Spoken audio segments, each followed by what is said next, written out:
PM 232, Swing. PM 232.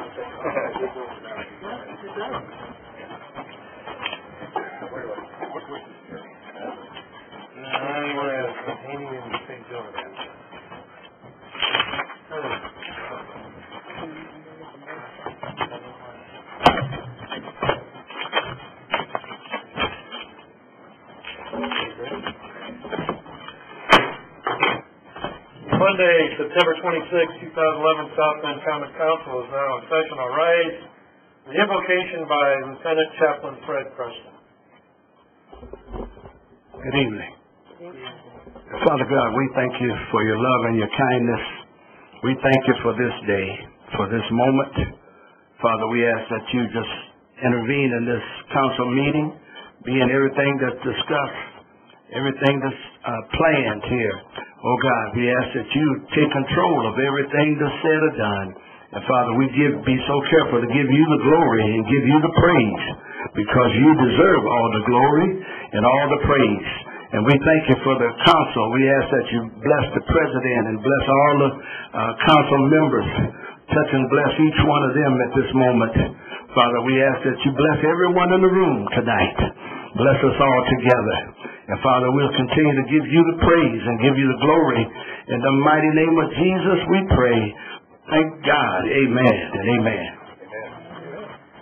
Pledge allegiance to the flag of the United States of America and to the republic for which it stands, one nation, under God, indivisible, with liberty and justice for all. Before you read the roll. Mr. Henry Davis. Absent. Henry's here. Mr. LaFountain. Here.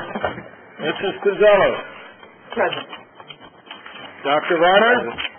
Vice President Oliver Davis. Present. Mr. Kersitz is excused. Councilmember Rouse. Present.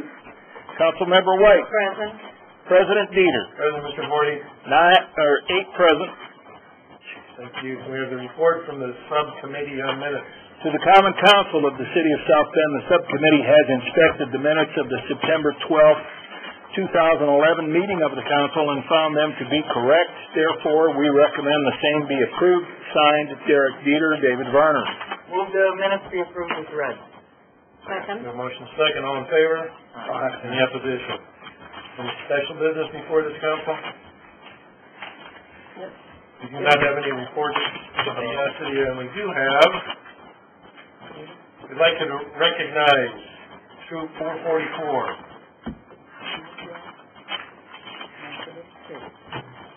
We're here tonight.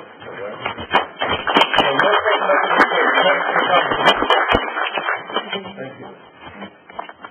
We have a motion resolved in the committee of the whole. All in favor? Aye.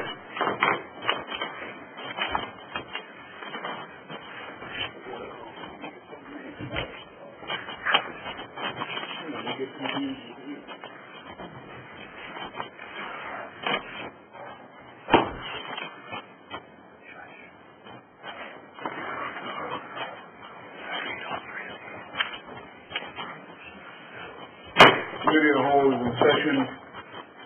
This is the portion of the Common Council meeting where we hear the second reading, public hearings, and then recommendation to the third reading. Persons wishing to speak in favor of the bills are asked to come to the podium after the council portion of the presenters made their presentation. Speak for or against the various bills. Also, this is the portion where our standing committees make recommendations to the council from what the work they've done earlier this afternoon. And Mr. Vorty, would you please read Bill 5311? Public hearing on a bill fixing the rate of taxation for the purpose of raising revenue to meet the necessary expenses of the civil city of South Bend for fiscal year ending December 31st, 2012. It would be appropriate to hear 5411 and 5511 for purposes of public hearing only. All right, thank you. Mr. Vorty, please read those bills. 5411. We have to vote on the Second. Heard a motion and a second to vote on or to hear both bills 5411 and 5511 as well as 5311. So in favor, so indicate by saying aye. Aye. Opposed, the ayes have it, the motion carries. Mr. Voting 54 and 55. 5411, public hearing on a bill appropriating monies for the purpose of defraying the expenses of several departments of the civil city of South Bend, Indiana for fiscal year beginning January 1, 2012 and ending December 31st, 2012, including all outstanding claims and obligations and fixing a time when the same shall take effect. 5511, public hearing on a bill of the Common Council of the City of South Bend appropriating monies for the purpose of defraying the expenses of the designated enterprise funds of the City of South Bend, Indiana for the fiscal year beginning January 1, 2012 and ending December 31st, 2012, including all outstanding claims and obligations and fixing a time when the same shall take effect. Thank you, Mr. Voting. Is there a committee report on these bills? Yes, there is, Mr. Chairman. The three bills came before the Personnel and Finance Committee this afternoon, and after holding a public hearing, all three are sent forward to the council with no recommendation. Thank you, Mr. LaFountain. Then I make a motion to hear the substitute version of 5311. Second. You've heard the motion and the second for substitute bill 5311. So all in favor, so indicate by saying aye. Aye. Opposed, the ayes have it. We will hear substitute bill 5311 from the presenter, who I think I recognize. If you please state your name and address, sir. Thank you, Mr. Chairman, members of the council. My name is Stephen McKee, Mayor of the City of South Bend, offices on the 14th floor of this building. I will make some opening comments and then turn the mic over to City Controller Greg Zentera to provide additional detail. Concerning Substitute Bill 5311, this bill sets the tax rate for levying property taxes to fund portions of our budget. The substitute bill provides a total civil city tax rate of $3.8299. The total redevelopment rate is $0.0857. As you know, as has been the tradition and is actually recommended by the Department of Local Government Finance, we calculated these rates based on a very conservative estimate of assessed value. We don't know the final number on that, and a little higher estimate of expenses for the city, so that ultimately the DLGF will review the final assessed value and the budget which is passed by the city to set the formal rate. Our calculation is that the end rate will be something just north of $3 as the final certified rate for the city, but we do not know that at this point, so we ask for your favorable action on this rate to allow us to move forward. Concerning our two budget bills, first I want to say that we've come through some very difficult economic times, and we still face some challenges in the future.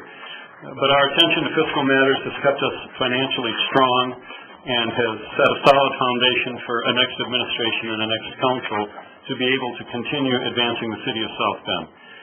The city is presenting a balanced general fund budget and parks budget. We will have deficit spending in some capital and enterprise funds, and we are using built-up reserves to fund those deficits. We nevertheless are maintaining solid reserves. We have set some policies in our various funds for levels of reserves that we want for cash flow. We are maintaining those reserves, and many of those funds still have some additional reserve beyond that. Revenue is projected to be flat except for a sewer increase to cover costs of combined sewer overflow and long-term control plan. The circuit breaker impact continues to grow for the city of South Bend.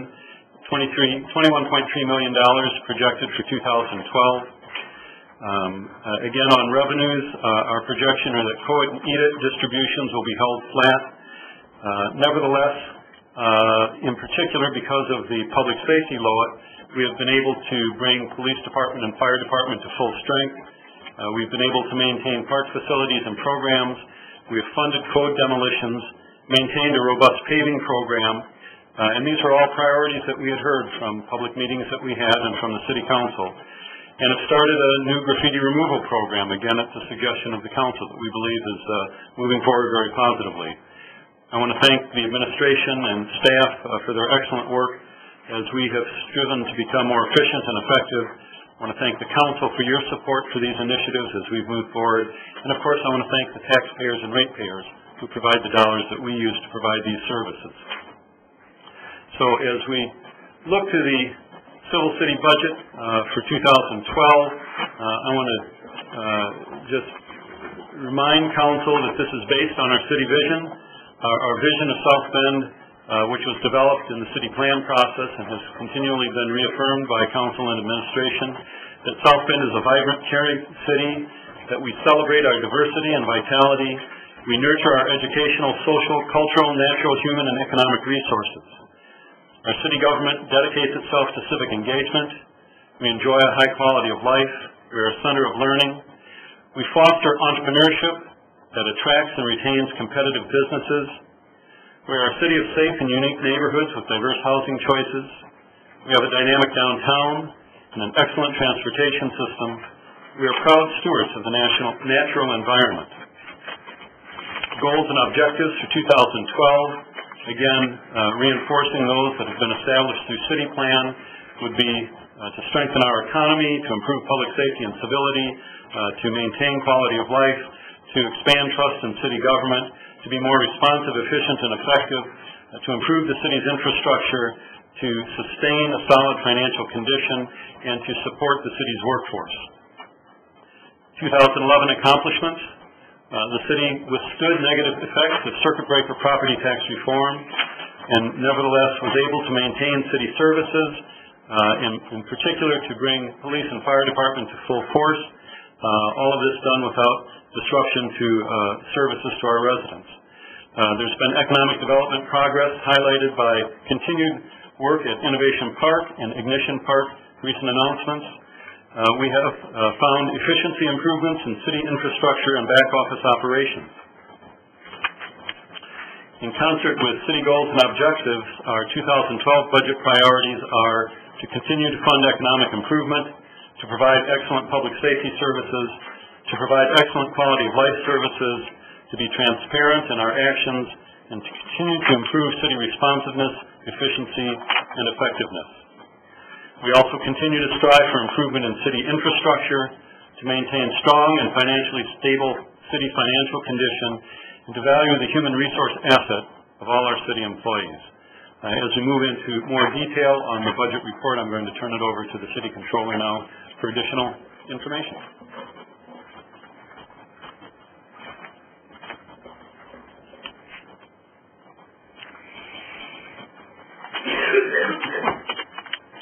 Good evening. My name is Greg Zentera, Controller for the City of South Bend. I have offices on the 12th floor of this building.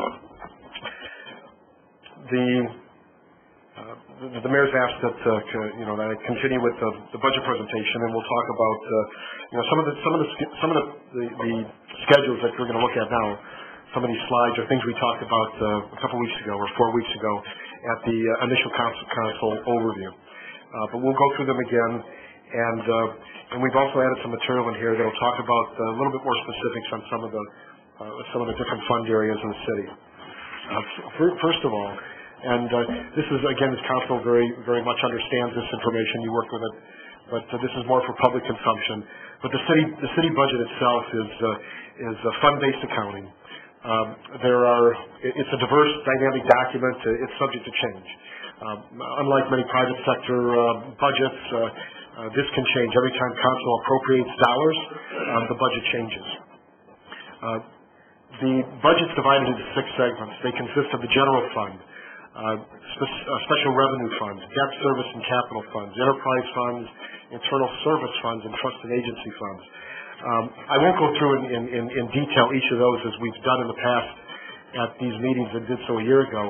But these funds are used for specific purposes. I mean, some of that you can derive from the names of the funds, but the monies are not necessarily interchangeable. You cannot use special revenue funds to pay for something from the general fund. You cannot use enterprise funds to pay for something from debt service and capital funds. So they're very segregated and make up the concept of the city budget. Certainly with all these funds, and there are 83 of these funds in these different segments, Common Council approval is required for appropriation in each of these funds. As far as the city budget overview, the first thing I'd like to talk about is the revenue highlights. Again, as we've discussed before, revenue begins with assessed value. In our property tax system, assessed value, the formula is assessed value, how much money we need to raise divided by assessed value gives the tax rate. So the X divided by Y equals Z. The Y is the assessed value. And for the 2012 budget, we projected assessed value to be flat. This is on heels of a 10%, 9%, and 5% reduction in each of the last years. The reductions occurred because of higher foreclosure rates, let's say a reduced economy, declines in housing prices, and a lot of other stagnation in terms of the real estate market within the city of South Bend. But as I said, we projected this level to be, or one of these elements of the equation, to be flat for the 11 tax pay 12. The second thing that's happened is of the three Southside tax increment financing districts, so-called number 2 has been de-TIF'd and returned to the civil city. Basically, that will lead to an assessed value increase, and we factored that into the budget. The second thing that's occurred is Southside TIF number 3 has been released for 1 year to the civil city and others. In terms of both the de-TIFing of number 2 and the release of number 3, all taxing units within that township will participate in share of whatever tax revenues are available. As far as overall property tax revenue, from a base standpoint, we've projected the number at $49.6 million, which is the same level as that expected to be collected in 2011. That already includes the $1 million benefit from the de-TIFing of number 2 and the $1.5 million benefit from the release of number 3. That's already included in the $49.6 million. We've also assumed a collection rate of 95%, again on the heels of 89, 92, and 95%. So we don't feel we're being aggressive. We feel the 92, 95% are consistent with historical trends in prior years. The 89% was a result primarily of so many appeals that occurred in that time frame that caused the statistics to be a bit out of whack. We believe that the actual collection rate after adjustment for the appeals that were done would be somewhere more in the 92 to 95% range. So we feel comfortable projecting the 95% collection rate. The total budget revenue for the city is $262 million. That's up $3 million or just over 1% from the level in 2011. Continuing with the revenue highlights, as far as the general fund, we project revenue to be up $1.2 million, despite the fact that we're talking about property taxes being flat at the 49+ million level. We do expect general fund revenue to be up $1.2 million. General fund revenue, as you know, consists largely, the most significant part is the property tax revenues. The second part is internal service and fees for services. The increase of $1.2 million mainly comes from pilots, payment in lieu of taxes, the public safety LOIT, and EMS capital, where we're moving some monies from the public safety LOIT and EMS capital, moving monies into the general fund to fund public safety operations. Parks and recreation business revenue is projected up 1%. This is essentially on the heels of the last several years being relatively flat. Sewer revenue, the mayor's already mentioned, is up. We project up 12%, and this is a rate increase that is already in play for, already been approved and in play for January 1st, 2012. Water business utility revenue, we project up 3%. The next chart I'll explain in a few comments, but this will give just a better view of assessed value and the property tax revenue status and the projection. And it makes a comparison back to 2008. And as you can see, these previously I referenced the 10, 9, and 5% assessed value reductions, and the trend that we see for what we're projecting for 2012. Earlier I said that we're projecting the assessed value to be flat. Once we add the DTIFing, we now project it to be up 3%. That would lead to a certified tax rate of, as the mayor said, just over 3%, which, if we're correct, and depending upon finalization by the Department of Local Government Finance, which has the final power per state legislation in this, is that we would project the tax rate to slightly decline, the property tax rate for the city of South Bend to slightly decline from where it is in 10-pay 11. The tax levy at 72% is up 2%. That means basically we're trying to raise the monies we need to run the budget at the general fund level, including all the elements that the property tax pays, would go up by 2%. The net tax is going down by 3%, the difference being the circuit breaker. This is the 1%, 2%, 3% limitations that state legislation and changing constitution has brought upon us. As one can see, going back to 2008, and I think the important thing on this chart is in 2008, the tax levies collected were about just over $68 million. No circuit breaker effect. If you look at the net tax line, $68.3 million down to projected $50.7 million, that's $18 million in cash through the collection of property taxes the city's lost due to the circuit breaker legislation. The collection rates, and again on this particular chart, we're showing what dollars have been collected after the collection rates. $65 million in 2008, declining to just under $50 million in 2012, including the $2.5 million that are going to come from the TIF release and the DTIFing. The next chart talks about the projected revenue for selected funds. Again, I'm going to show the property taxes where we've talked, and basically looking at next year 12 versus this year 11, where we're expecting no change. COIT, EDIT, and the public safety low at our option income taxes at county, economic development level, and for the public safety, we project to be flat as well. One can see from this chart, 2010 was effectively the year that the tax increases took effect. COIT, there was no tax increase. EDIT, there was a 0.2% increase in the rate. Public safety lowest, there was a 0.25% in the rate. The other 5%, or the other 0.5%, 0.5%, was the property tax replacement credit that really is showing up in the property tax number at the top. Had that not occurred, had council not voted for that, then the property tax revenue would be lower, probably in the $4 to $5 million range. The parks business, again, this is the property tax revenue that is raised. This would be through user fees and so on, admissions to venues, and we're projecting this to be up slightly by $100,000. The sewer business up $3 million or 12%. The water business is up 3%. And I noticed a couple errors on these slides where there's brackets around the parks business dollar change and the water business dollar change. I apologize for that. Yeah, these numbers here should be without brackets. Their increases.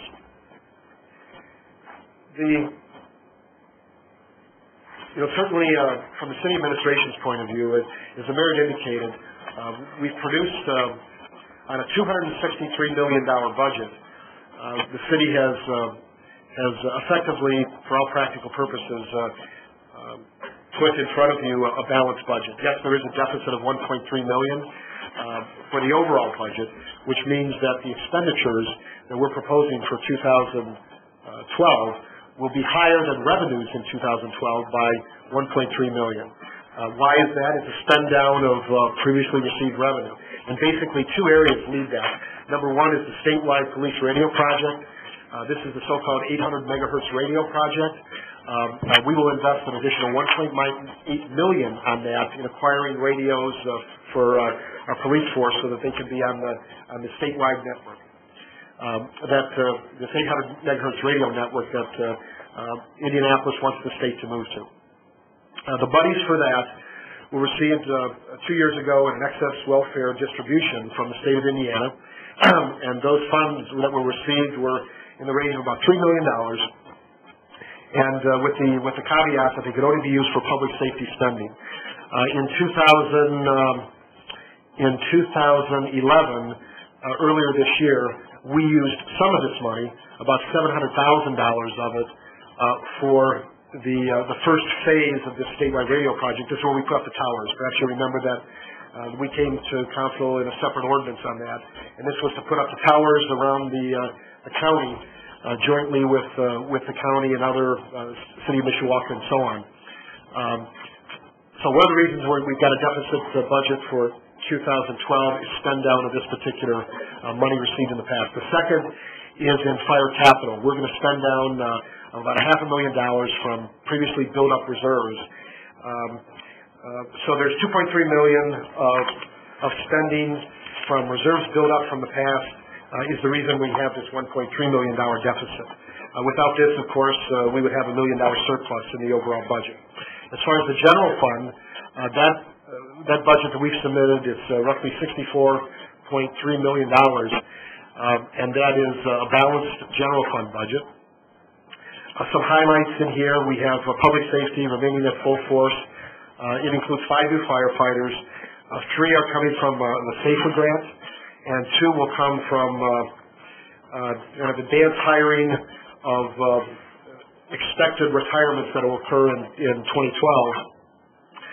After these retirements occur and positions filled, then we'll drop down by 2 firefighters.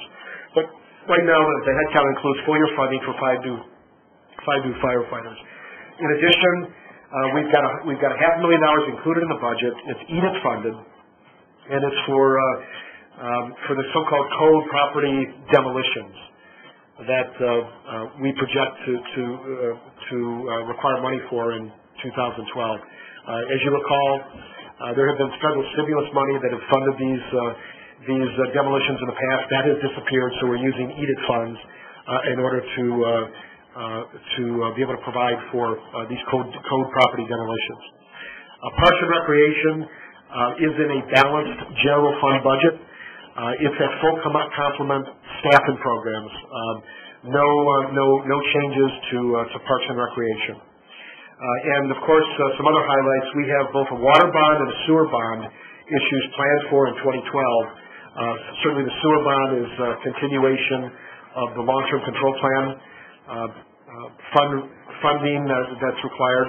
And the water bond, as we roll off this year in 2011, a water bond from past years is rolling off, and we're going to reissue a bond early next year. That's going to allow to raise some funds for certain capital improvements that are required just to maintain service and efficiency in the water utility, and also to have funds to complete the automated meters. We're about halfway through the project. This is to put the newer technology meters in homes that can be read from the outside. Right now, the old meters, someone still has to go by and actually read the meter. Tomorrow it can be done remotely from driving by in the car or truck. We're going to use water bond revenues to complete that project in 2012, and that'll lead to more efficient operations in terms of reading meter for billing purposes. The next slide talks about budget expenditures with some comparisons to some prior years. And here again we show the total city budget at the $263.4 million. It shows the change, both dollars and percent, change to the 2011 budget, and then the different categories of funds, from the general fund to Parks and Recreation, Enterprise, Roads and Streets, Community Economic Development, the pension funds, benefit insurance, debt and capital, central services, and the public safety LOIT, and then some miscellaneous other funds. And if you look down here, again, the city budget that we proposed to council is $263.4 million in spending, okay? We talked about a deficit of $1.3 million, so that means the revenue is about, $262.1. The general fund and Parks and Rec funds, we're showing a reduction. We've talked previously about that. So we are proposing a budget that has reduced spending levels by $100,000 each, or 1%, versus the levels this year. Enterprise funds are up $5.8 million, or 6%. This is largely driven by, in the enterprise funds are the utilities, basically, and that's driven by investments in the bond spending that we're doing in those particular funds. Local roads and streets is showing a decline of 4%. Community and economic development is showing a decline of $10 million. With CED, that consists, the $6.2 million, of course, consists of the community development spending that the city does, plus also basically the departmental spending to run the community and economic development department. That money is funded from EDIT. And that money is approximately in the $2 million range. The other $4 million represents essentially the community development funds, and this is basically the HUD and CDBG dollars and such that we get through federal grants from Washington.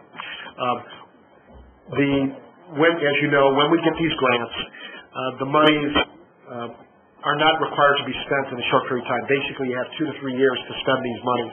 What will happen at the end of this year with a $16.1 million budget in 2011, not all that $16 million is going to spend this year. That money, unspent money, will roll over. We'll have opportunity to spend it in 2012. So because of not spending, we won't lose the use of those federal funds. Point being that we're showing today a $10 million drop in the budget. In reality, what will happen is we won't spend $16.1 million, and the budget through rollover is going to be higher than 6.2. But the point that I want to make to you is that the CED money is essentially going to be at the same level for community development programs as what it has been this year. In terms of police and fire pension, we're expecting a slight increase, $100,000. We'll talk a little bit more about that. Benefits insurance, again, $300 increase. Debt and capital reducing $6 million.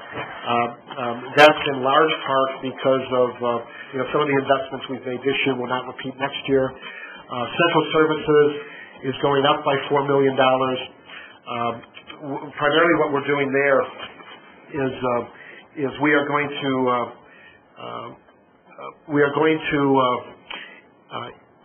we're making a structural change in the central service operation where as part of that fund we're going to include the utility expenses. The reason we do this is we need to, as Gary Gillott, the mayor, myself, and John Burke, the energy director, have kind of talked about and strategized about, how do we fund our utility investments going forward. That the concept we've come up with is we're going to basically leverage off of the central service group in order to create the funding source for our utility investments that we need to make in terms of energy projects and so on. So part of the reason for the increase is not new spending. Basically what we're doing is we're going to run and pay utility bills out of central services. That will allow us to capture information. That will allow us to better define and to better track how we will invest the money in the future and create the energy savings in the future. The public safety LOIT, again, funding police and firefighters is going up by $300,000, and the other is a mixture of quite a few funds. We're going to have an $800,000 increase.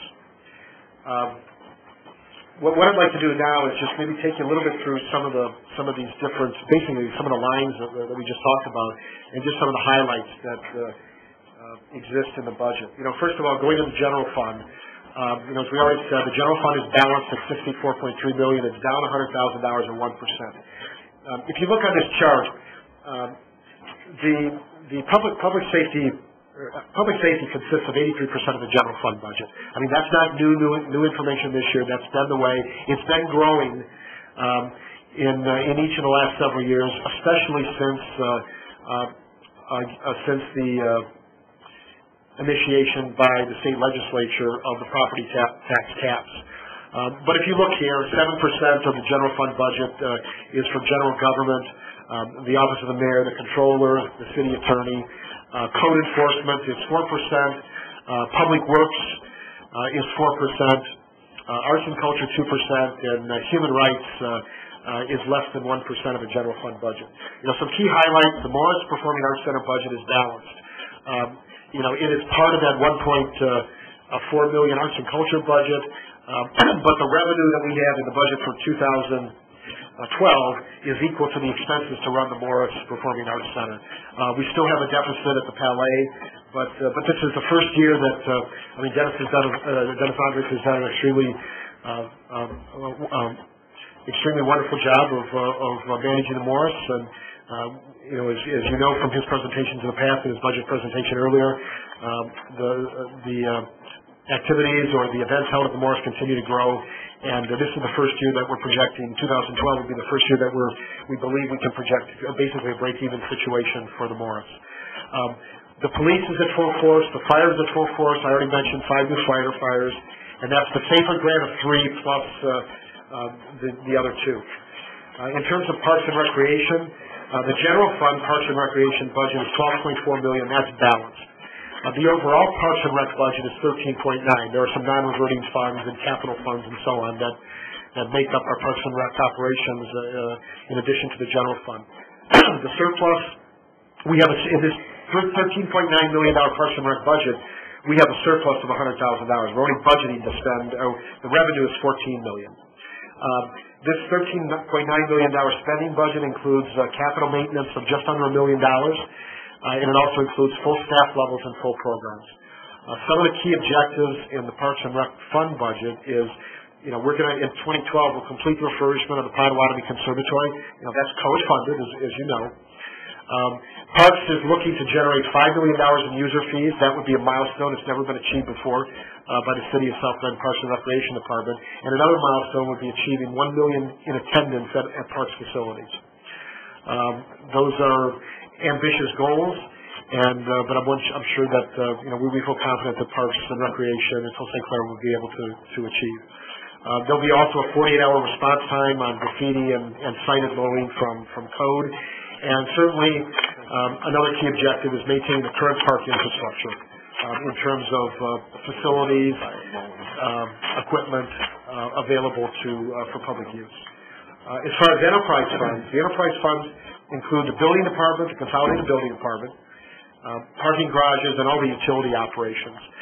This budget is over $100 million. We've got a surplus of $2.3 million planned in 2012.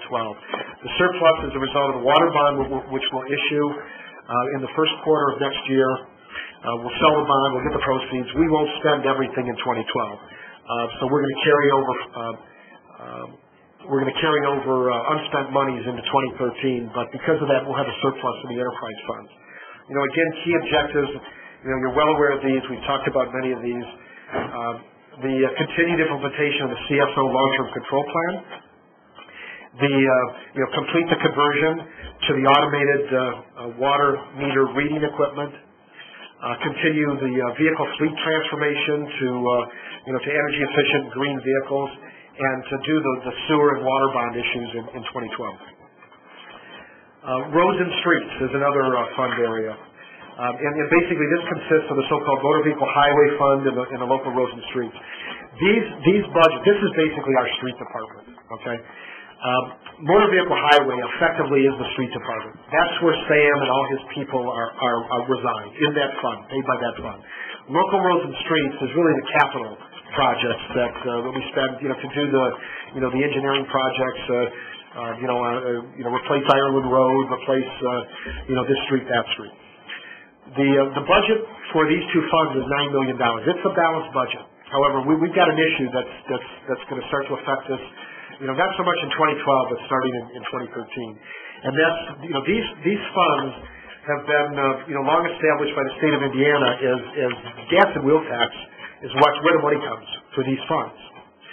Gas and wheel tax have been declining for a number of years.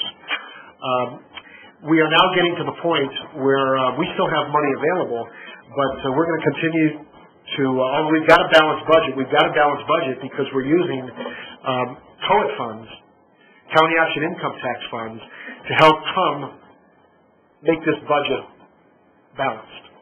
And the amount of that money is $1.9 million. The point is, we've got to look for a longer-term issue. We, the city administration, has to find a longer-term issue of how we're going to fund and keep what we're spending today on local roads and streets, how to do it most efficiently, but find a revenue source that we'll be able to have streets at least, minimum in the same conditions they are today. And as we've long talked, there'd be interest to find ways to have more resources to be able to improve streets over time. Gary Gillott's been through that discussion many times. Key objectives for 2012, within the street department, we need to continue the fleet replacement program to ensure efficient operations. This is just replacing the numerous vehicles that they have. The second is we've got to continue to seek innovations where we can learn how to stretch the asphalt and concrete resources. The street department, under Gary and Sam's leadership, they've done a lot already, and they've talked to you about the improvements that they've made. But we need to seek, further innovations, further improvements that we can make to stretch the dollars as much as we can.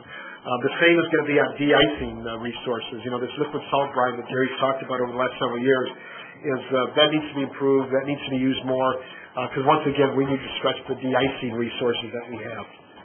But again, the one thing I wanted to impress upon this council and upon this council is really that the key issue going forward, again, not in 2012 but in 2013, is going to be how do we fund these operations. Community and Economic Development Fund highlights. And again, these funds include operation expense for the Economic Development, Community Development Department, community development programs, largely through the CED grants or the federal HUD and CDBG grants. The budget we have is about $6.2 million. It's an in-year deficit of $100,000. We're going to spend down this BEDI grant, which again is dollars received in prior years, and this is spending related to the cleanup at Studebaker Park and Oliver in that corridor. Key objectives for 2012: continue the current federally funded community development programs. These would be the weed and seed, the different neighborhood programs, housing support programs, the different community development block grant programs that the city has and is making available today. Those will continue tomorrow.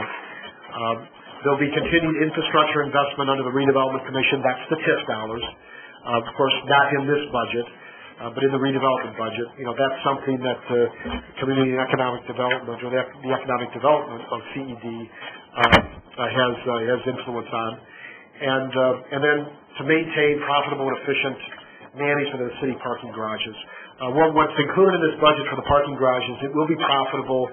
They'll make a small amount of money in 2012, and we will also have ample resources. We believe ample resources budgeted to continue to show the capital improvements that we need to make in those facilities, so we don't have some of the problems that existed this year with the falling down exteriors and so on. The Police and Fire Pension Fund highlights. Again, this is something that down the years we're going to have to deal with. It's probably in the 3 to 5 year range. But basically, these are two funds. There's 25 police and the 37 fire. As you know, there are the so-called new pension fund came in '77. That's the pension fund that is now state. It's only state operated, but we still have a number of current active police officers and firefighters who are members of this fund or could well be members of this fund upon retirement. And of course, there are a number of retirees and dependents of retirees, deceased retirees, who participate in this fund. We've got a budget expense just over $13 million, and that's showing a deficit of $700,000. The way this fund works, this was a fund, these two funds, up until circuit breaker tax reform, in our property tax levy, that's where the money got raised to pay for these pension expenses. part of property tax reform, the state said, we're cutting, as you recall, the state said, we're cutting, we're going to cut money from local operations. One of the things the state said it would take responsibility for are these two pension funds. So what happens now, in 2011, we continue to administrate the pension funds. We will write checks to the pensioners or their beneficiaries, one check a month, whatever amount of money they get. Whatever we spend, whatever checks we write, the state will reimburse us in 2012. Okay, so the cash outlay is reimbursed by the state of Indiana a year in arrears. However, the state does not fund the health care benefit coverage. That's paid for by the city. So what we do for the police and fire retirees, as you know, is they continue to participate in the health care program and benefit program the city has, basically health care and dental coverage, and they pay a premium. The premium is defined in the same way that we define premium for employees. However, there is an employer piece that's paid, that by the city. There's an employee piece that's paid, that by the employee or that by the retiree. The portion that the city pays is not reimbursed by the state. That's the $700,000. So that's where the deficit is in this fund. It happens every year since the property tax change, and it will happen every year into the future. Right now, in fund balances, we have enough money in the fire pension fund, basically to last for 3 years. We have enough money in the police fund balance, basically to last for 5 years. At the end of 3 or 5 years, we'll basically run out of money to pay this the benefit coverage paid for by the city. We're going to need to find another funding source for that, and that's something that the administration will work on, and in some point in the future come back to council for discussion and agreement. The employee benefits and business insurance funds.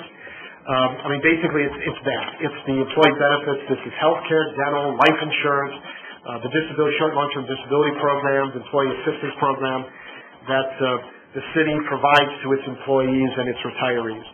We have a balanced budget. The budget expense is $14.8 million. That's $11.8 million of health care costs, health, dental, life, disability. $10 million of which is claims. That's just the claims that are submitted by our employees and retirees. And then, of course, $3 million is on business insurance. That's our business property insurance. That's our workers' compensation. That's our liability coverage.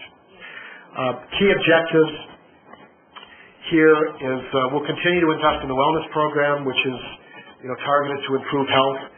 Basically, in terms of medical claims, the city's been flat for the last couple of years.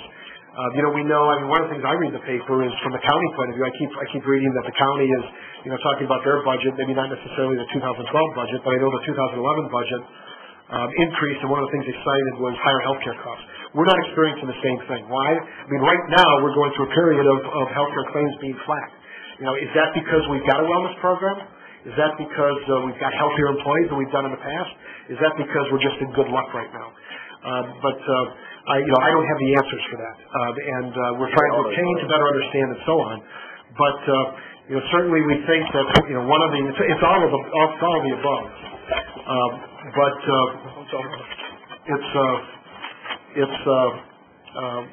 certainly the wellness program is something that the city's proud of, something that we've done.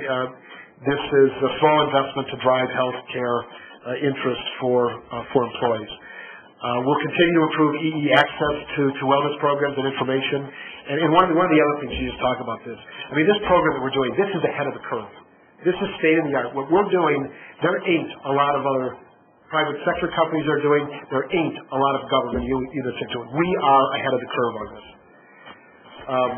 And it's something that the city feels proud of, and something that council should feel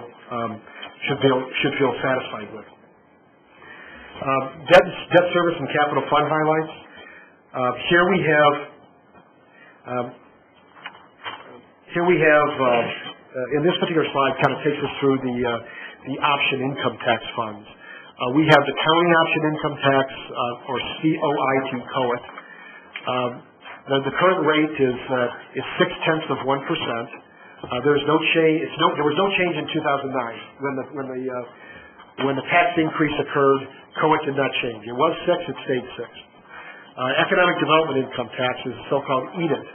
That rate is 0.4%. That went up 0.2%. It doubled in 2009. And the public safety income tax, or the public safety LOAT, public safety local option income tax rate is 0.25%, and that increased by 0.25%. It was new in 2009. The expense that we have in COIT is in 2012 is $7.3 million. That's a surplus of $200,000. We'll have revenue of $7.5 we're projecting. Where's the COIT money spent? It's spent on debt service, grants and subsidies, capital, and some city expense. The EDIT will have expense of $8 million in the budget, which is a deficit of $500,000. The deficit is the coal property demolition that we're funding out of EDIT. Also, we've got the CSO project is being funded $1.3 million in EDIT, and also the street operations, $1.9 million out of EDIT. These are special things that we're funding, but still within a deficit of $500,000. Other things, generally debt service, grants and subsidies, capital, and of course what I mentioned, the street operations. The public safety LOAT expense of $5.3 million is balanced. That equals revenue. The public safety LOAT will fund 37 police officers and 29 firefighters in 2012. If we didn't have the public safety LOAT, we would have 37 fewer police officers and 29 fewer firefighters than we have today. If that tax would not have been increased or enacted in 2009, the city would either not afford these or would have to reprioritize somehow else. The amount of officers that we're funding in 2012 is up 3 from what's being funded in 2011, and it's up 2 on the firefighter side. So we fund, public safety LOAT is paying 34, we'll go to 37. It's paying 27 firefighters, we'll move to 29. Other areas of debt service and capital funds, and this includes the Fire, EMS, Emergency Medical Service Capital Fund, Professional Sports Development, Kovalevsky Stadium,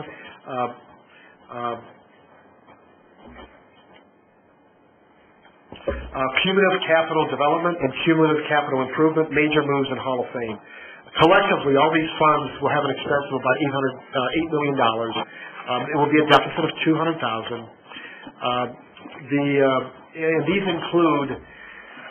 These include just some following key items. I mean, basically the firefighter capital, fire department capital.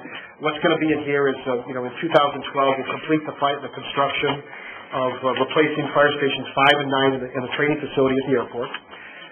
We'll continue the fire capital program with the self-contained breathing apparatus equipment. That needs to be replaced. The protective clothing for all the firefighters, that needs to be replaced. There'll be 3 new pumpers, 1 new quint, and 1 new ambulance unit. These things will be funded by the EMS capital, again, within this $8 million. There's debt service and CCD and CCI. Within the professional sports development, there is the continued funding or subsidy to the Century Center, the hotel-motel tax funding. That's not city money, that's pass-through money. We get the hotel-motel tax, from the 6% tax rate. That money is given by the county-led hotel-motel tax board. They allocate that to the city of South Bend, who then turns it over to the Century Center. So this is not city funds. Also in here is the Cove bond debt service. The Cove bond from earlier this year is funded out of the Professional Sports Development Fund. And then of course we've got the Hall of Fame capital and the Kovalevsky capital, where we've got some money in the budget for next year, a few $100,000, basically just for maintenance of the existing facilities.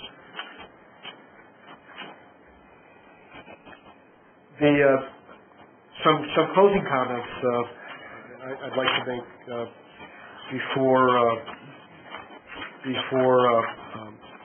turning it to response to potential questions. Is, maybe just again a summary of some of the things the mayor talked about at the beginning and I as well. And that is, the budget that we bring you for consideration. I mean, tonight we have the public hearing. The budget, we're not asking you to vote on the budget till the meeting of October 10th. The budget that we're bringing for consideration is $263.4 million, this deficit of 1.3. Again, the reason for the deficit includes, this spending of fund balances, the $1.8 million on the police radio project, and fire capital of $500,000. It's a deficit. Expenses are greater than revenue. We effectively look at this as on that size budget. We effectively believe that we have a rather balanced overall city budget. The general fund budget of $54.3 million is balanced. Revenues equal expense. Parks and Rec is a general fund balance. Parks and Rec general fund is a balanced budget of $12.4 million. We also believe that with this budget, it demonstrates with the numbers we presented, in terms of the projected revenues we have, and what we propose for expenditures. As the Mayor mentioned earlier, we're maintaining all of the cash reserve balances we have per policy, and beyond that, we have additional cash reserves that are over what our policies have called for. And certainly, this continues to highlight the conservative fiscal behavior that the city administration continues to project in this budget. Basically what this means to me is the city is demonstrating in this budget it can continue to live within its means. So therefore, city administration would recommend council approval of this budget, and city administration would request on October 10th that council would favorably vote and approve this budget. And this concludes my comments. If council has any questions. Thank you, Mr. Zucchero. Council members, any questions of the presenters? Mr. Oliver Davis. Thank you for the report. Are there any funds still available or in this 2012 budget for the new firehouse that's going to be, or has all of that been in the 2011 budget but has not been used? Well, if you're talking about, there's a new firehouse replacement of 5 and 9, or is this? 1 of 5, I think. I'm sorry? 5. Yes, included in this budget is what's included in this budget is we're going to finance 5-9 and the replacement of 5-9 in the training facility. We're going to finance that basically with a mortgage. Current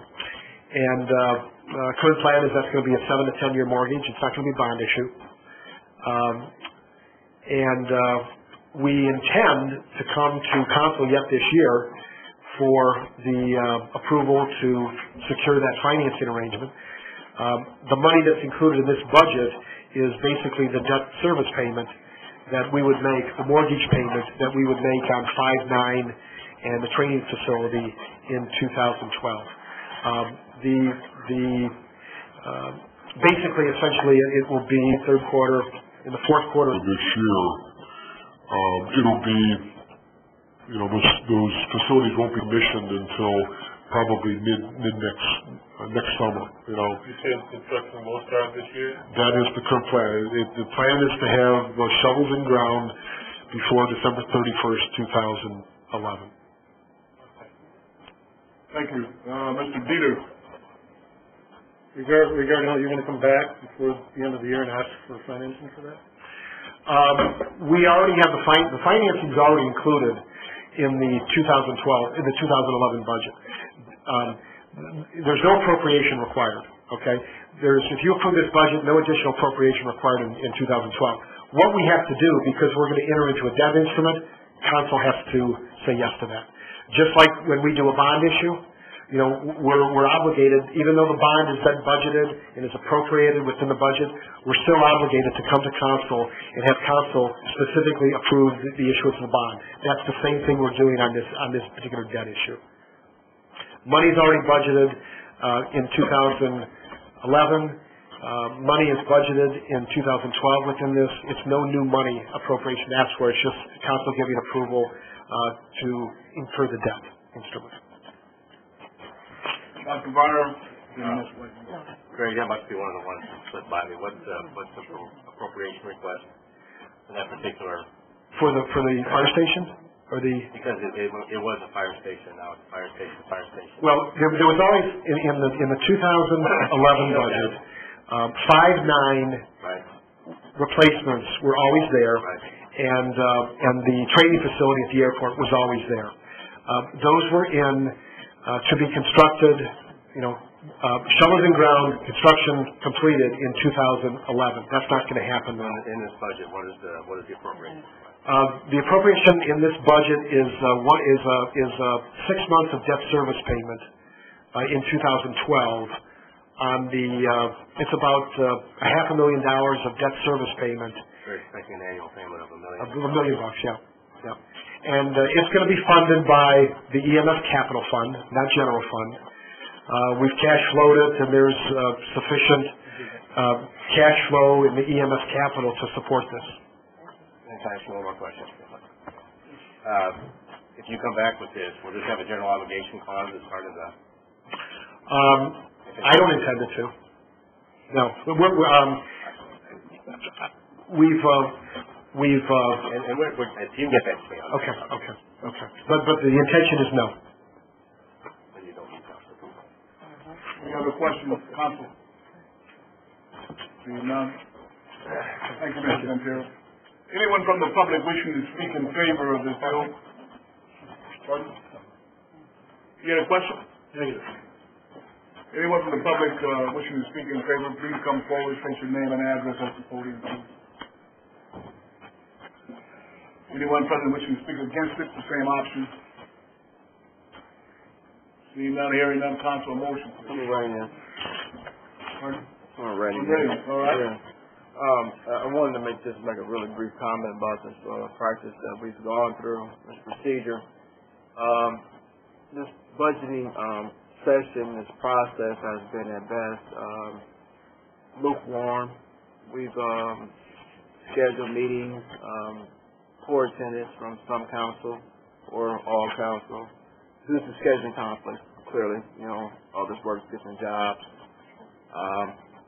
During the course of many of the hearings that we've held, public meetings that we've held, there was no reference by any department that I can remember about last year's budget, how did they make out, to this year, some failures or not so good things, I should say not so good things, and some things that really work well. And even like just a metric system that we should use to measure what's going well with this department and what's not and what needs to be refined or what could be enhanced. And I saw very little of that. At best, I thought that there was a few departments that came in and they did an excellent job of showing council their metrics, their marks, and how they're going to refine some things that didn't work out so good for them. I'm just very unhappy of how this whole process has gone. This is my 4th budgeting session, so the first 2 was kind of hazy, and now that I've, gained some more knowledge and some understanding, I think it's critical that when we go through the budget processing during the summer and leading to the fall current time, we look at the things that are baseline and that are necessary. I made a comment earlier today about making sure before we do any raises or raise any salaries that we should make sure that all employees are on 40-hour pay scale. And that was kind of like looked at as being, not permissible or something that was kind of out of whack, or the people that were under 40 hours we don't need the extra 8. We're fine without the extra 8. And for the life of me, I still won't believe that because this is a recession and the price of gas and milk is too high for anybody to just say that they don't want to be at full time. I'm just going to put that out there. So, and those are things that are baseline in someone's home. So, I'm very unhappy. I just think that we deserve more as a council from the city administration as well as department heads. I think we owe it to our constituency base, the taxpayer here in the city of South Bend, to make sure that we are actually hitting at the levels that we should be hitting at from year to year, but at a higher level from year to year. So that's basically my comments, my set of comments. I'm not asking for 100% turnaround from each year because we're human, and there's a thing called human error. However, I just been seeing different practices from 2000, I think 2008 to current day, it seems like it's gotten a little bit, it's been on a decline rather than the incline. And that's my comment. Thank you, Mr. Davis. Can I get a motion, please, on the bill? We'll do these individually. Individual. Okay, I'd like to make a motion for substitute version of 5311 to be continued, set for third reading, set to the council portion, and third reading on 10 and 11. You've heard the motion. Is there a second, please? Second. Heard the motion and the second. All in favor, so indicate by saying aye. Aye. Opposed? The ayes have it. The motion carries. Can I make a motion for 5411 to be continued to the council portion, set for third reading for 10 and 11. Second. Motion and the second on 5411.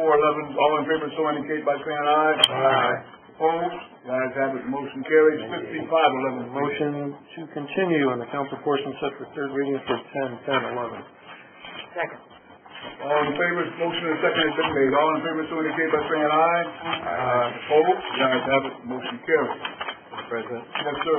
could we ask the council president and the public to explain when we extend this in the council portion, what that means?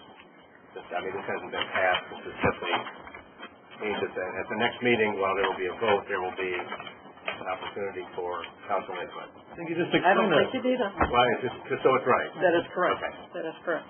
All right. No problem. All right. Now, Mr. Porter, would you please give second reading to Bill 5611? Public hearing on a bill fixing salaries and wages of appointed officers and non-bargaining employees of the city of South Bend, Indiana for the calendar year 2012.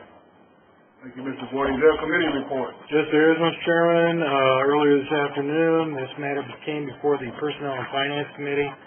At that time, after holding public hearing, it was determined to send this to the full council with a favorable recommendation. All right. Thank you, Mr. LaFountain. Presenter, please. Thank you, members of the council. My name is Stephen Lickey, mayor of the city of South Bend. Office is on the 14th floor of this building. The salary bill that we have submitted to you for consideration generally provides a 2% increase in wages for non-bargaining employees of the city of South Bend. There are a few positions that have a larger increase than that, which has been discussed with council and committee. We ask for your favorable action on this bill. If you have any questions, I'd be glad to entertain them. Thank you, Mayor. Council, is there any questions of the presenter? Seeing none, hearing none. Ms. White. Mrs. White. Mayor, for the public, they may not know the rationale for those positions that appear to be part of Bill 5611. You mentioned that there are a few positions that will have a higher percentage than the across the board 2%. Can you maybe share? Sure. These are positions that during the budget process, department heads came to us and indicated there had either been an increase in responsibility for that position or, again, and in particular, I think of the communications specialists in the 911 center, that they are underpaid compared to the market, and it was important to increase those dollars to be able to retain employees that unfortunately we've become a farm league for some of the other communication centers in the region. We would train people and then they would move on to other places where they had fewer calls to take and higher salaries. So that's the rationale for those increases. Thank you. Any other questions of the presenter? Seeing none, hearing none. Anyone present from the public wishing to speak in favor of Bill 5611, please come to the podium, state your name and address. Anyone present wishing to speak against it, the same option, please. Seeing none, hearing none, council, is there a motion, please? 5611. I'd like to make a motion that we send Bill 5611 to the full council with a favorable recommendation. Second. You've heard the motion and a second to send 56 council to full council favorably. All in favor, so indicate by saying aye. Aye. Opposed? The ayes have it, and the motion carries. Mr. Voorhees, would you please give second reading to Bill 5911? Public hearing on a bill of the Common Council of the City of South Bend, Indiana, appropriating $95,000 from General Fund Number 101 to purchase and specially equip 4 police vehicles. Thank you, Mr. Voorhees. Is there a committee report, please? Yes, the Health and Public Safety held a public hearing on Bill 59-11, and we sent it to the full council with a favorable recommendation. Thank you, Ms. White. Is there a presenter present? Before that presenter steps up there, Chairperson, I'd like to make a declaration on the member of the South Bend Police Department. Since 1975, and I will not be receiving any compensation or any of these cars, and the advice of our council attorney may vote on this issue. And you also have your disclosure statement on file locally in the clerk's office in Indianapolis. Thank you. Thank you, Officer President Peter. Would the presenter please state his name and address? Good evening, Common Council. My name is Gary Horvath, Division Chief Services Division, South Bend Police Department. I work out at South Bend Police Department headquarters. I come before you tonight to request the appropriation of $95,000 from General Fund 101 from one of our funds where we've had an accumulation of monies paid to the South Bend Police Department, the City of South Bend, from third-party accident claims.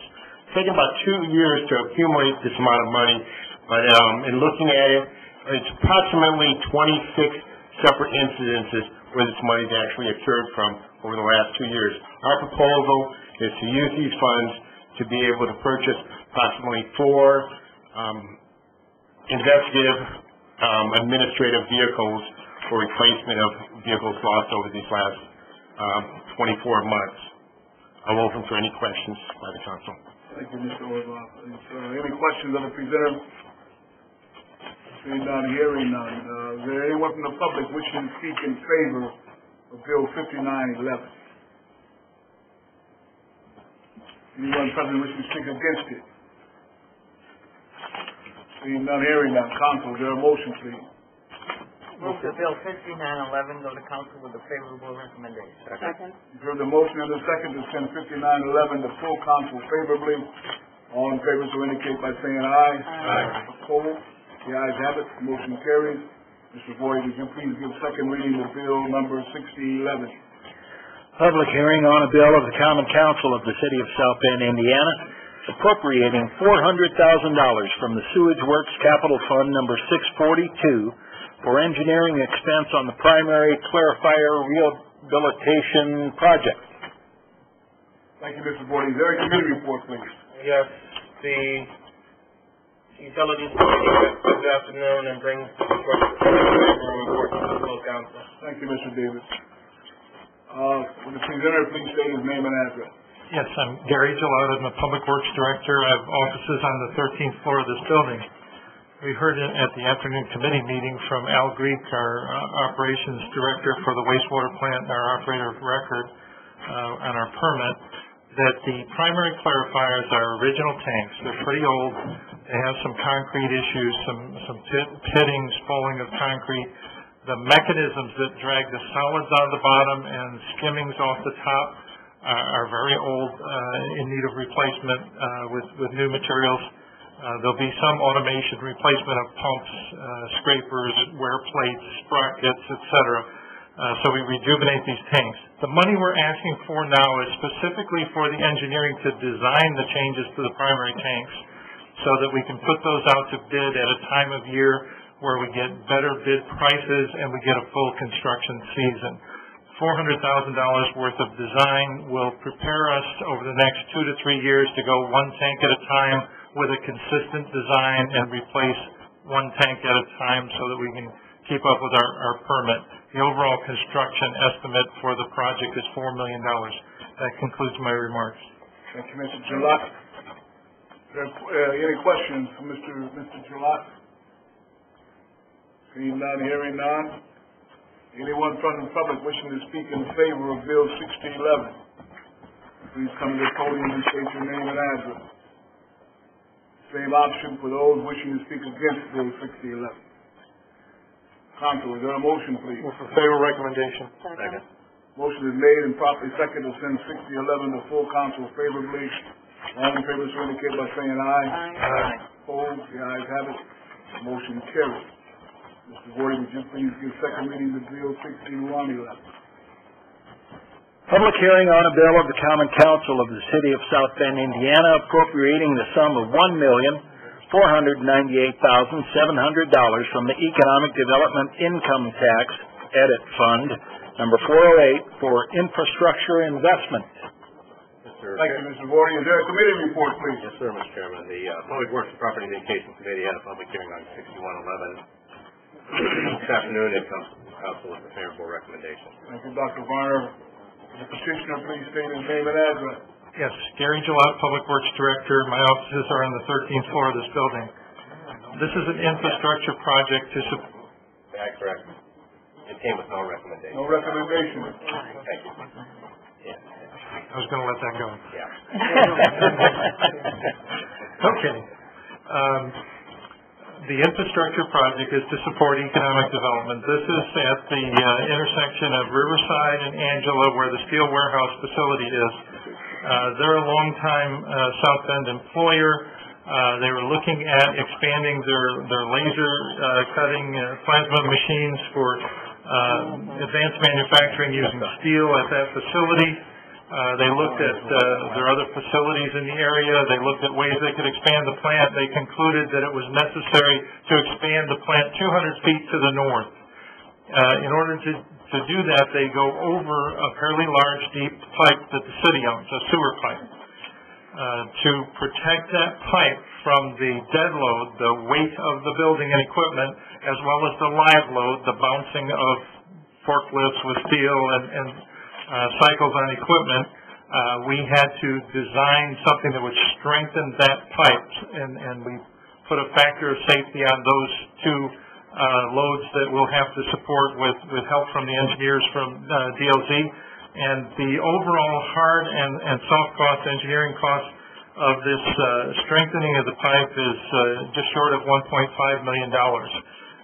There is an urgency to this in that they would like to procure the long lead equipment. They would like us to have the pipe strengthened this fall so that they can build the building in the spring and be operational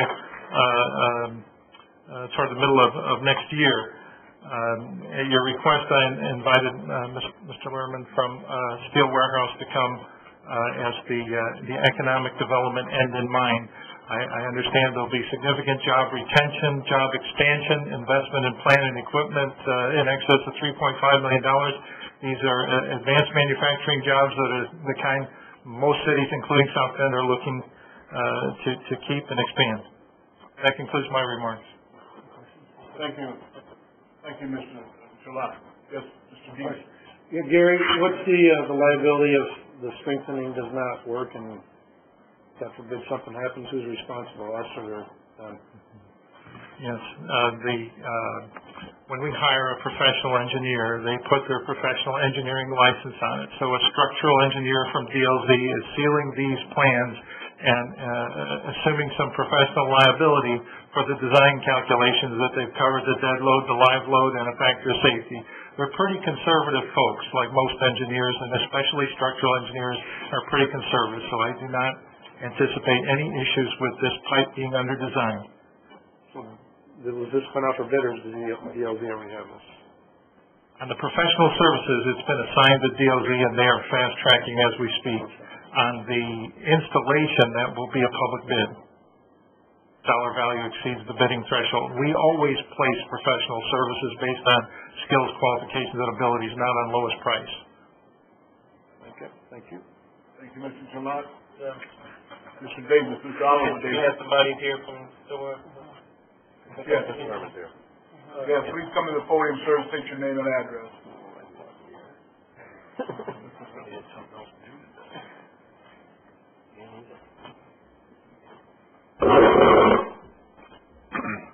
Excuse me. My name is Dave Lerman, and I live at 3210 Miami in South Bend, Indiana. I am the CEO of Steel Warehouse.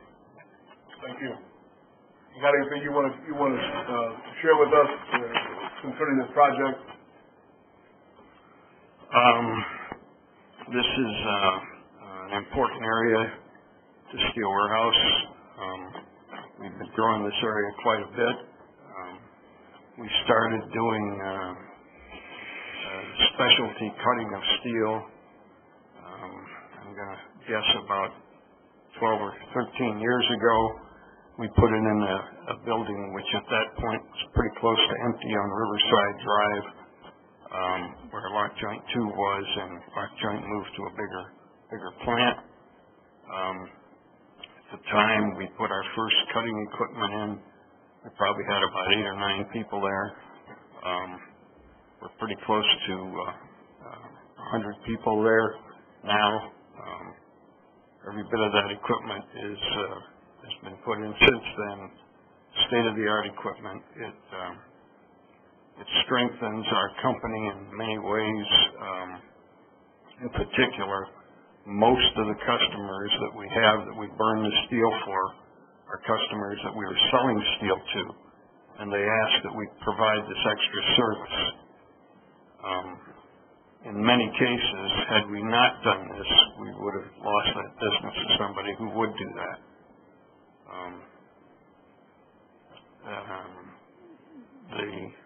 So we've been putting a lot of effort into the success of this project. Recently, just over the last year, we've added a bunch of equipment and we've run out of space there. So we need this addition to take care of the business that our customers are going to give us actually through this coming year. In fact, over the last year, we've added, my guess would be about 40 people in this area to do this special burning equipment. It's all state-of-the-art laser equipment and plasma equipment. Thank you, sir. Time for any questions? Mr. Jeter?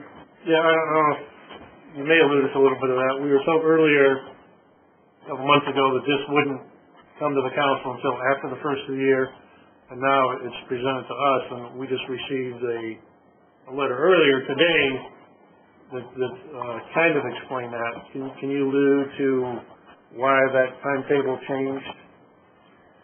Well, it's good news. Some of the key customers for this equipment are John Deere, J.I. Case. These guys are supplying a lot of agricultural equipment. They're quite busy, and they've pushed us to try to meet some new higher volume schedules. So we're trying to respond to our customers. I know this good news that we just weren't shared that letter until earlier tonight. So. Any other questions? Council? Thank you for coming. Thank you, sir. Appreciate that. Anyone in favor of this bill, please come to the podium and state your name and address.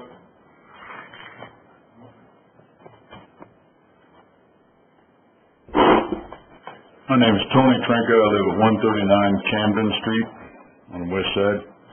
And I would be in favor of the city moving forward with this to help Steel Warehouse, because I'm aware as a citizen of this town that they are a big employer and have been in town and spend a lot of money in this town. And so therefore I'm in favor of helping them out any way we can. Thank you, sir. Anyone else wishing to speak in favor of Bill 6111? Anyone else wishing to speak in favor? Anyone present wishing to speak against Bill 6111? Seeing none, hearing none, is there a motion from the council, please? Move that 6111 go full council favorably. Second. For the motion and the second to send 6111 for full council favorably. All in favor so indicate by saying aye. Aye. Opposed? The ayes have it, the motion carries. Motion to adopt the... Real quick, have some unreadiness. Bill 5611, I'd like to make a motion to reconsider that particular bill.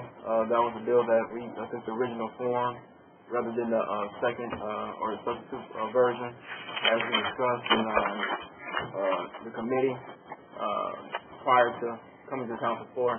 The And my- 5611, Mr. Davis? Yes, sir. All right. And so my motion is to have a 2% increase for all employees rather than the staggering ones. One was at 8, one was at 5. They were all different. And I'm asking that to be a fair increase for all employees rather than for certain positions. I understand the issue with more responsibility. Well, hey, we all have responsibility, you know, and so I think it'll be even fair that we move forward a 2% increase across the board rather than, you know, the different levels that are presented there. Madam Parliamentarian, you want to give me some direction? We already sent this bill to... Procedurally, a motion to reconsider must be made by a council member who voted in favor of the bill, and it must be seconded by a council member who also voted in favor of the bill. It can then be reheard on procedural grounds. All right. That motion was second. The initial motion was made by whom, please, but for the record? Originally, White, Bill you made the motion? 5611 was Councilmember White, and it was seconded by Councilmember LaFountain. All right. You've heard the parliamentary procedures. Do you wish to extend it for now and hear further discussion? And the further discussion will be held at what portion? At this point. If the motion carries, there would have to be a formal motion again made. Because I'm not mistaken, I want to make sure we're not talking about all employees. We're only talking about, 10 employees, if I'm not mistaken. I don't remember the exact number, but... 1, 2, 3, 4, 5, 6, 7, 8, 9, 10. We're talking about 13 employees. For the good of the council and discussion purposes, I have no problem doing that. But I think that as it stands now, based on the conversations and the budget hearings that we've had, the rationale for these positions and the need for the average percentage is probably 4.5 for these 9 employees. But I have no problem opening up the discussion, make sure that every council person has opportunity for the level of discussion that they need to have. There needs to be. Are you in agreement? No, I'm not. All right. We got a. Councilmember Davis just. Yes, any person that voted favorably on the first motion can second. So, you did vote in favorably. Yep. And Mr. Davis is amenable to open up discussion again on the points that Mr. Davis, Mr. Oliver, or Henry Davis has raised. So, it needs a majority vote. It can be by a we had a motion and a second to open it back up for questions.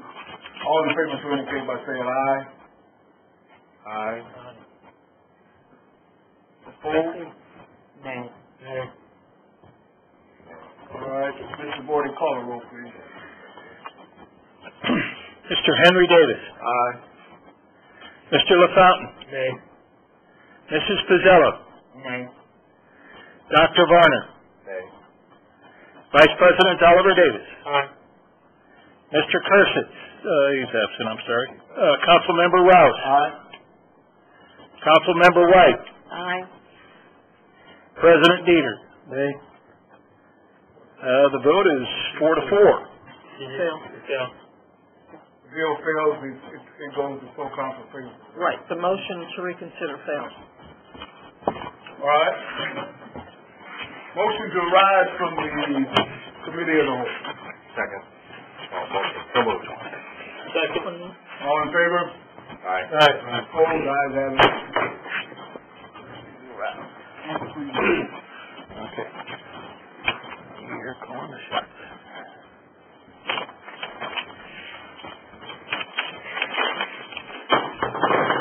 Full council is now in session. Mr. Vorty. Third reading 5611. Third reading on a bill fixing salaries and wages of appointed officers and non-bargaining employees of the city of South Bend, Indiana for the calendar year 2012.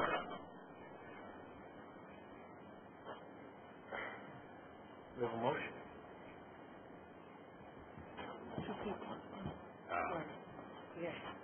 We have a council member there. He's left.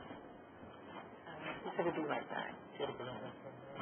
Can we, Just hold on for a second. I'd like to make a motion to, take a 5-minute recess. Second. All in favor? Aye. Any opposition?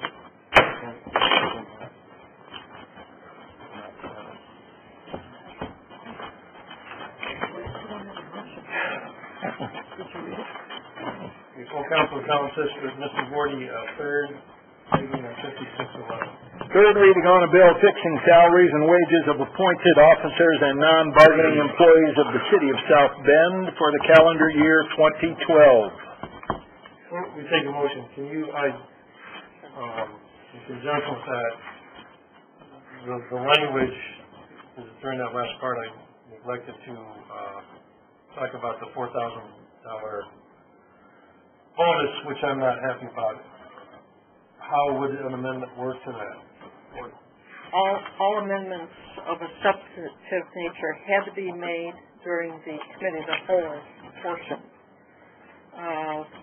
My reading of the state law with regard to salaries is that the council has to take final action by September 30th on monetary amounts.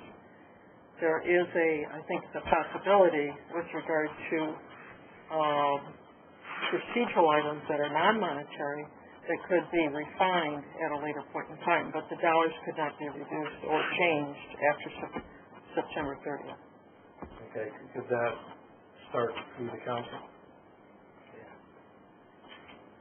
If you are talking about a procedural item that is non-monetary in nature, I believe you could. Yes. Could the nature of that be to fix the number of bonuses that could be made, such as there could be no more than 10? No. And again, the salary ordinance goes hand in hand with the budget. The budget sets the monetary amount, the total monetary amount, and that would be the proper vehicle to adjust that accordingly. Through the budget. Through the budget. Again, the total dollar amount, not necessarily the number. The number of employees that could qualify for them for such a bonus. Which issue are you referring to? The example that Council President Dieter was talking about was the, I believe, the signing bonus. For who? In the ordinance, Bill 5611, as was noted during the Personnel and Finance Committee, that is a procedure that has been implemented in the past, at least 1 or 2 years that we've had it. For example, a follow-up to Dr. Varner's question, a procedure that would require perhaps some accounting to the council at a later point in time with regard to how many individuals were given it, not necessarily by name but by number. That, I believe, could be done at a later point in time. But the dollar amount has to be established, the maximum salary amount, by September 30th, by state law. And if there are, the exact number in the budget, Greg, for that is for 2012? My name is Greg Internal Control for the City of South Bend with offices on the 12th floor of this building. With respect to the $4,000 hiring bonus that's in the current salary ordinance, it has been in the salary ordinance as long as I've been here, which is 2 years. And it was continued from the prior year. So that would be, it's been in effect since 2008, at least. Currently in the budget before you for 2012 that you'll vote on October 10th, 2011, contains $0 to be paid to anyone for a hiring bonus.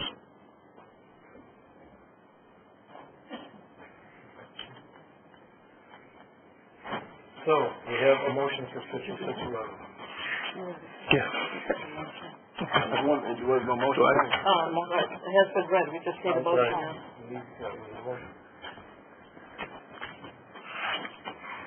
Move for passage of bill number 5611. Second. We need a second. Second. Okay. Mr. Henry Davis. I said before, I'm unhappy. Wish we could get the employees that are not at 40 hours, they're 40 hours. So my vote on this matter is nay. Mr. LaFountain. Aye. Mrs. Pizzello. Aye. Dr. Varner. Aye. Vice President Oliver Davis. Aye. Councilmember Rouse. Aye. Councilmember White. Aye. President Dieter. Aye. 7 ayes, 1 nay.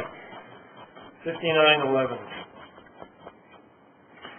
Third reading on a bill of the Common Council of the City of South Bend, Indiana, appropriating $95,000 from General Fund Number 101 to purchase and specially equip 4 police vehicles.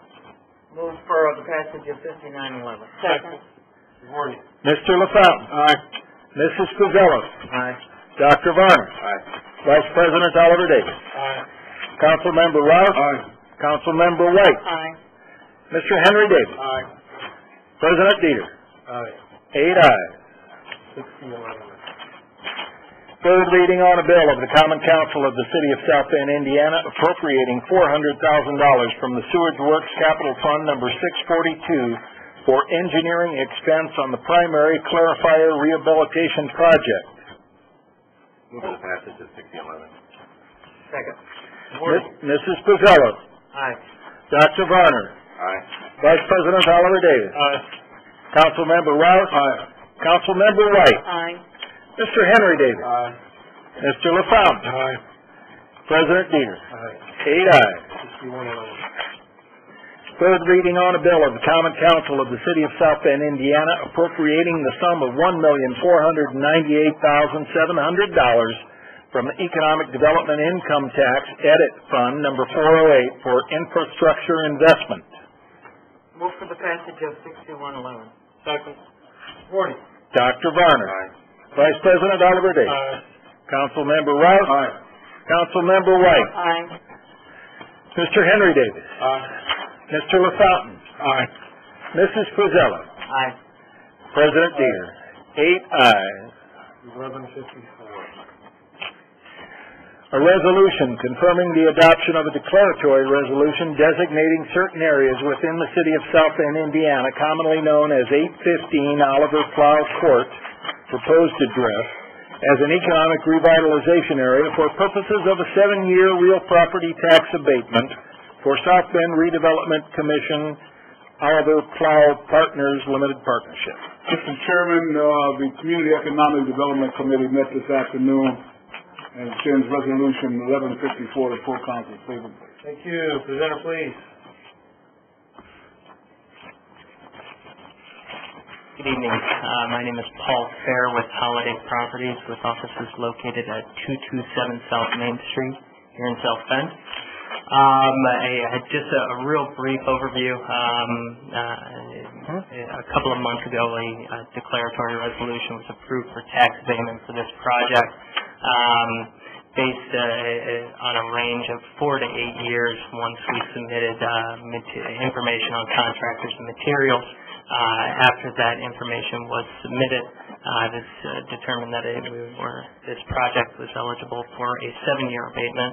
A quick overview of the project. Again, it's a 40,000 square foot light industrial facility, build-to-suit building or project for ABC Supply, which supplies exterior building materials. It's located within the Oliver Plow Industrial Park, which is a redevelopment by the South Bend Redevelopment Commission, Economic Development Department. This really revitalizes a lot that is sat vacant and really been blighted for a long time. This is an area that has an industrial character currently. This use fits very well within this industrial park, and I'm here for any questions that you might have. Thank you. Thank you very much. Anyone like to speak in favor of 1154? Opposition? Council, any questions from Mr. Fair or recommendations? Move resolution 1154 be adopted. Second. Mr. Ward. Vice President Oliver Davis. Aye. Councilmember Rouse. Aye. Councilmember White. Aye. Mr. Henry Davis. Aye. Mr. LaFountain. Aye. Mrs. Pizzella. Aye. Dr. Varner. Aye. President Dieter. Aye. 8 ayes. Excuse me. First reading, 6211. First reading on a bill of the Common Council of the City of South Bend, Indiana, approving the Board of Works sale of real estate under Indiana Code, Section 36-1-11-4.2. Councilman Rodriguez, before we vote. Could we have our council attorney explain all of our options regarding this matter? Are we just referencing this to us? Yeah, I still would like to know why all the issues are being... This bill, like any other bill that has first reading, the council is required to review what the appropriate committee would be to send it to, and also to set a date for second and third reading as well as public hearing. It was my recommendation to Council President Dieter, which he shared with you at the informal meeting, that this bill be sent to the Personnel and Finance Committee because the property that is involved with this was originally sent to the Personnel and Finance Committee that Mr. LaFountain held hearing on. Also, since I have not received any of the legal documentation that was filed with the court until this afternoon, which is detailed and lengthy, I believe that the additional time is warranted. I missed something real fast. But again, what additional time are you looking for? Again, what was recommended at the informal meeting obviously I didn't catch that. November 14th. On November 14th? Yes, and again, sending it back to Councilmember LaFountain's committee, as it was originally. I have a recommendation to go off-site. However, is there, in conjunction with that, is much information that we have not received on anything on this pertaining to that to get to us? Correct. All that the council has on this particular issue is just the bill itself. And again, the state law that's attached, this would be the first time, I believe, that this council has been requested to take action under this particular law that requires council approval. So before, is there any reason that since all this information that you have received today, and we just got this information today, is there any reason that we just have to take action on this tonight? Or is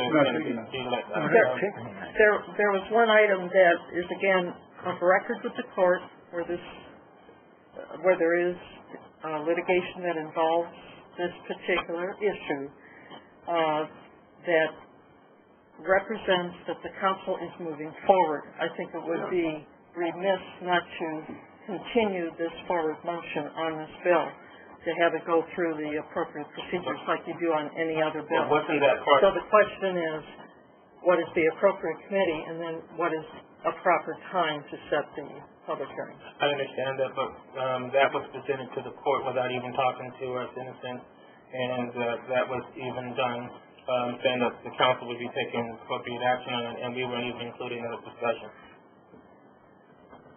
That is correct. However, the administration by law is in charge of the entire litigation matter, and they have the authority to send that to us and then have the proper committee meetings later where they talk about why it's coming to the council. That is consistent. President. Yes, sir. I would just rather that, if there was any opportunity that you look over the information that we have or that you have right now, because you said it's lengthy, and then say, okay, I understand what's going on, and allow the administration to follow it at that point in time. I understand that it's being set out a number of weeks for that, but we're still taking action. Regardless of how it looks or what we're saying, oh, we're going to take on 14, we're still taking action. We're still sending it to a committee to have to be heard. We're still working at this. Right, and that is the next step that I recommended to the council president, which he shared with you at the 11:45. But what I'm saying is that I'd rather that we don't work at it, allow you to be properly educated on what's going on, and then we move forward. But I mean, it's still the vote. I mean, I'm just putting it out there. I understand what Councilmember Davis is saying. We continue to allow these things to keep coming up, and then first reading turns into second and third reading, and then maybe you don't have enough information. Maybe some more information comes through. Maybe we need to be properly educated before we even take the first step. Is what is being said. Now, as with all other documents that have been filed on this lawsuit, I will be reviewing it, giving it to the council, making it of record with the city clerk's office, since they are public documents. Madam, you're the parliamentarian. May I ask a question that's related to what both Councilman Davis, Dieter, and Davis are referring to? If we find that the 11/14 date is not adequate, in committee, you can continue that at that point without taking any formal action. Is that right or wrong? The committee, any committee has the authority to make an advisory recommendation to the full council. If you set it for second and third reading and public hearing, it would then take a majority of this body sitting at the 7 p.m. meeting to continue it. So yes, you do have that opportunity. All right, thank you. On the road. And they can continue it at a prior meeting. I'd like to make a motion that Bill 6211 be sent to Personnel Finance Committee, be set for second and third reading and public hearing on 11/14, unless we decide otherwise at a later date.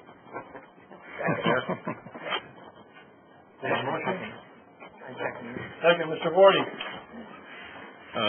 Just voice. Just a voice vote. All in favor? Aye. Any opposition? Nay. Okay. Unfinished business. Can I have a motion to strike Bill So moved. 5711? At the request of the petitioner, as on file with the, a letter on file with the office of the city clerk. All in favor? Aye. Any opposition? Any new business before this council? Our names registered with that, so they clearly noted. That's a question for Mr. Vorty. The ayes and nays. I had 6 ayes and 2 nays. So they clearly noted Yeah. who they were? The Davises. Thank you.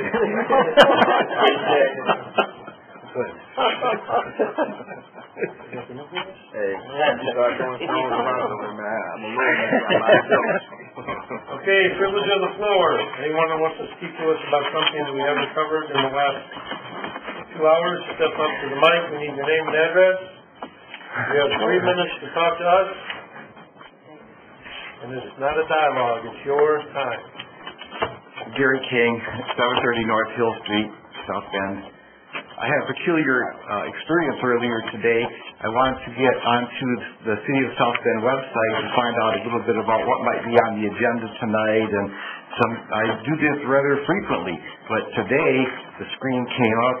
I printed it out. It says maximum number of sessions have been reached. And so I couldn't get any information. So I would like to request that whatever needs to be done so that we can get citizens to have unlimited access to anything that's in the city's repository of documents. It's a 21st century city. And I had a brief chat with another citizen who's here, and he said the same kind of thing has happened with him. So please, let's open up the website so that we can all find out what we need to know about what's happening in our city. Thank you. Okay, thank you. Anybody else want to speak to us at this time? I'm ready, Mr. Dieter. We've had some experiences with this, and since this is one of the premier times or noteworthy times when we have some people here that can address Mr. Ventura and some technical people that can address that very issue, because it did come up in a public hearing of the committee. So would you come and explain the license situation where we might have what the gentleman ran into, Mr. Ventura? My name is Greg Ventura, Controller for the City of South Bend. I have offices on the 12th floor of this building.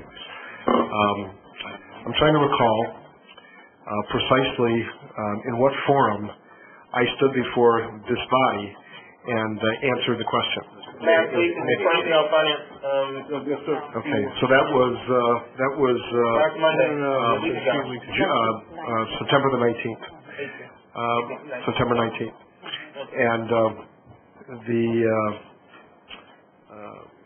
we have, the city of South Bend has 10 licenses that it's had for a number of years that allow access to the Laserfish document section of the website.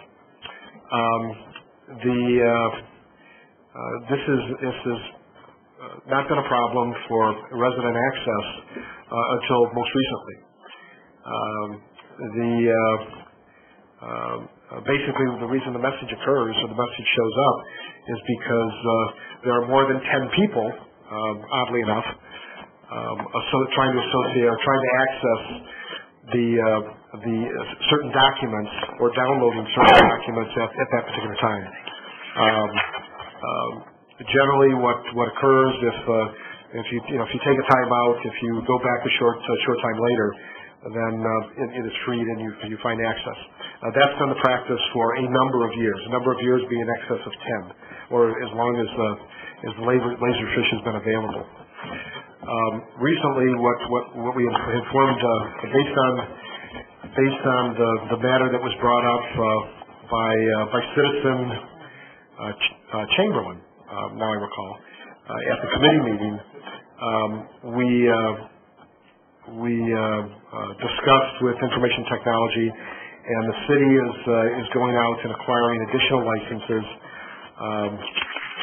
to see if this alleviates the situation. The licenses cost, initially in year one it's like $300 a year, I think, for the initial setup, and then after that it's a lower license fee.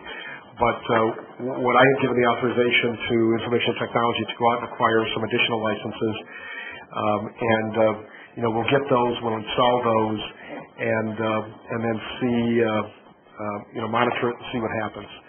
We're in the process of acquiring those licenses. Once we have them, we'll activate them, and hopefully that alleviates the situation. If it does not, then I guess that will be evidence to us that we need to acquire more licenses, which we'll then again do until we're assured that it's no longer an issue. What we have found by monitoring the website access is that 10 licenses over a 30-day period are only become anywhere close to an issue at time council day today. 2 days a week or 2 days a month, when you have a meeting, that there tends to be an increased activity level. We can't have licenses for 2 out of 30 days of the month. They have to be for all 30 days. So we're just trying to find. We'll acquire the additional licenses, and then we'll find the right balance of how many we're going to need. Will 20 be enough, or do we have to go more? So that's how I can respond. Is that? Yeah, that is good. All right. No other comments?